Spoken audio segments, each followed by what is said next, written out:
Несамовито відчайдушна і принципова. Так згадував Аміну начальник штабу полку Київ Сергій Шаповал. За 2 роки її служби бачив жінку в багатьох найзапекліших точках Донбасу. Вона не боялася смерті і, як і в бою завжди лізла вперед, іноді навіть трохи гаряче.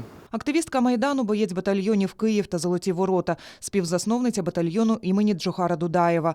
Разом із чоловіком Адамом Осмаєвим стояли за свободу українського і чеченського народу. Тож, коли 2 роки тому їх авто розстріляли, ніхто не сумнівався – напад замовний і вбити хотіли всю родину. Це була дуже спланована акція, достатньо професійно. Стріляли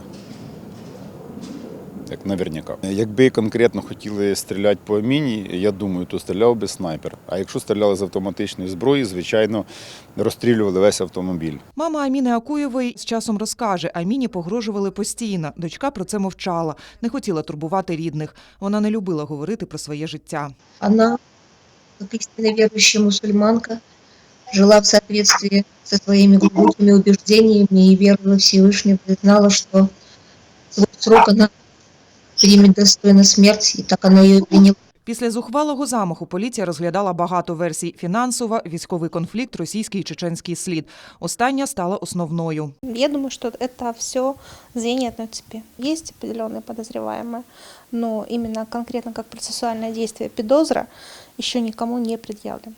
Не покладається на слідство і чоловік Аміни Адам Осмаєв, який вижив під час нападу. Для нього і без слідства немає питань, хто замовив вбивство. Я считаю, что это все с России идет, и заказчики, и исполнители, поэтому мы так как бы свое уже ведем расследование в этом деле.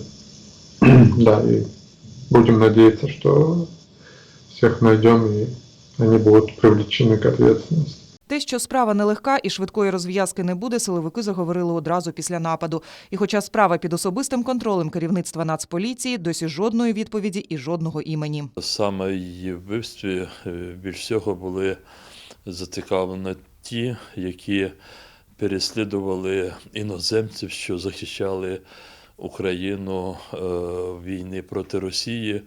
Отже, тут не виключена і висока вірогідність того, що це є російські спецслужби, але точку остаточно можна поставити тоді, коли справа буде доведена до кінця. Аміна віддано воювала за свободу українського народу, але жила не лише боротьбою. Ось кадри її журналістського проєкту на телеканалі АТР. Планувала цикл програм «Герої Кавказу» про історію та боротьбу за незалежність від радянської і російської окупації чеченського народу.